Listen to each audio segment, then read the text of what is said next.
ತುಮಕೂರಿನ ಅಂಬೇಡ್ಕರ್ ಪ್ರತಿಮೆ ಬಳಿ ಕೆಎಚ್ ಮುನಿಯಪ್ಪನವರಿಗೆ ಡಿಸಿಎಂ ಮಾಡಿ ಪ್ರಬಲ ಖಾತೆ ನೀಡುವಂತೆ ಒತ್ತಾಯಿಸಿ ಮಾದಿಗ ಸಮುದಾಯದ ಮುಖಂಡರಿಂದ ಪ್ರತಿಭಟನೆ ನಡೆಸಲಾಯಿತು. ಡಿಕೆ ಸರ್ಕಾರಕ್ಕೆ ಎದುರಾಯಿತು ಅಧಿಕಾರ ಹಂಚಿಕೆ ಕಂಟಕ. ಡಿಕೆ ಸರ್ಕಾರದ ವಿರುದ್ಧ ತಿರುಗಿಬಿದ್ದ ಮಾದಿಗ ಸಮುದಾಯ.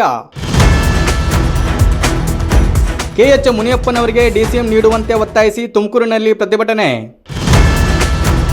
ಮಾದಿಗ ಮಹಾಸಭಾ ಜಿಲ್ಲಾಧ್ಯಕ್ಷ ವೈಎಚ್ ಹುಚ್ಚಯ್ಯ ನೇತೃತ್ವದಲ್ಲಿ ಪ್ರತಿಭಟನೆ.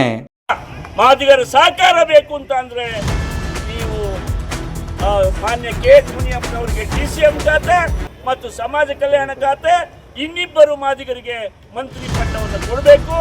ಇಲ್ಲದೇ ಇದ್ರೆ ಕಾಂಗ್ರೆಸ್ ಅನ್ನು ನಿರ್ನಾಮ ಮಾಡೋದಕ್ಕೆ ಈ ಮಾದಿಗ ಸಮಾಜದ ಪ್ರಜ್ಞಾವಂತರು ತಯಾರಿದ್ದಾರೆ ಅನ್ನೋ ಮಾತನ್ನು.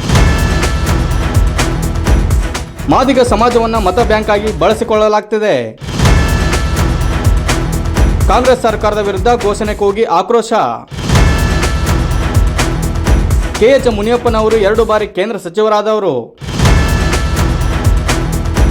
ಕೂಡಲೇ ಕೆಎಚ್ ಮುನಿಯಪ್ಪನವರಿಗೆ ಡಿಸಿಎಂ ಸ್ಥಾನ ನೀಡುವಂತೆ ಒತ್ತಾಯ. ನಮ್ಮ ಬಾಲಕೃಷ್ಣ ಅವರು ಹೇಳಿದ್ದಾರೆ, ಇಡೀ ರಾಜ್ಯಾದ್ಯಂತ ಇವತ್ತು ಮಾದಿಗರ ಮನಸ್ಸಿನಲ್ಲಿ ಎಚ್ಚರ ಇದೆ, ಬುದ್ಧಿ ಇದೆ, ಜ್ಞಾನ ಇದೆ, ಹೋರಾಟದ ಗುಣ ಇದೆ ಮತ್ತು ವಿದ್ಯಾರ್ಥಿ ಮುಖಂಡರು ಕೂಡ ಅದೇ ಎಚ್ಚರಿಕೆಯನ್ನು ಕೊಟ್ಟಿದ್ದಾರೆ. ಇದನ್ನು ಸರಿಪಡಿಸಬೇಕು. ಮಾನ್ಯ ಕೆಎಚ್ ಮುನಿಯಪ್ಪನವರು ಕೂಡ ಈಗಾಗಲೇ ಸ್ಪಷ್ಟಪಡಿಸಿದ್ದಾರೆ, ನನಗೆ ಆಹಾರ ಖಾತೆ ಬೇಡ ಅಂತ. ಆದ್ದರಿಂದ ನಿಮಗೆ ಕಾಂಗ್ರೆಸ್ ಹೈಕಮಾಂಡ್ಗೆ ನೇರವಾಗಿ ನಾವು ಒತ್ತಾಯ ಮಾಡ್ತಾ ಇದ್ವಿ. ಕರ್ನಾಟಕ ರಾಜ್ಯದಲ್ಲಿ ದಲಿತರೆಲ್ಲ ಒಂದೇ ಅನ್ನೋದು ಹಳೆ ಕತೆ. ಈಗ 30 ವರ್ಷಗಳ ಹೋರಾಟದ ನಂತರ 6 ರಿಪೋರ್ಟಲ್ಲಿ ಮಾದಿಗರೇ ಬಹುಸಂಖ್ಯಾತರು ಅಂತ ತೀರ್ಮಾನ ಆಯಿತು.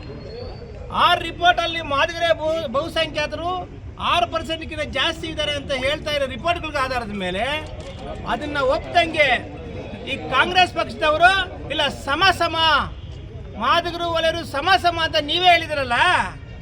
ಈಗ ನೂತನ ಕಾಂಗ್ರೆಸ್ ಪಕ್ಷ ಏನು ಆಡಳಿತ ಬಂದಿದೆ, ನೀವು ಸಮ ಅಂತ ಕೇಳಿದ ಮೇಲೆ ಡೆಪ್ಯೂಟಿ ಸಿ ಎಂ ಒಬ್ಬರು ಒಲೆಯರ್ ಕೊಟ್ಟ ಮೇಲೆ ಇನ್ನು ಡೆಪ್ಯೂಟಿ ಸಿ ಎಂ ಮಾದಿಗರು ಕೊಡ್ಬೇಕಾ ಬೇಡ? ನೀವು ನೇರವಾಗಿ ಪ್ರಶ್ನೆ ನಮ್ಮದು, ಬೇರೆ ಏನು ಕಥೆನೇ ಇಲ್ಲ. ನಿಮಗೆ ಒಬ್ರಿಗೆ ಒಲೆಯರಿಗೆ ನೀವು ಉಪಮುಖ್ಯಮಂತ್ರಿ ಕೊಟ್ಟಿದ್ದೀರಿ, ಮಾದಿಗರು ಒಬ್ರು ಕೊಡ್ರಿ. ಈ ಹಿಂದೆ 3 ವರ್ಷ ಸಮಾಜ ಕಲ್ಯಾಣ ಒಲೆಯರ್ ಕೊಟ್ಟಿದ್ದೀರಿ, ಇನ್ನು 2 ವರ್ಷ ಆಯ್ತಪ್ಪ. ಅದಕ್ಕಾದ್ರೆ ಅವಕಾಶ ಮಾಡಿಕೊಡಿ.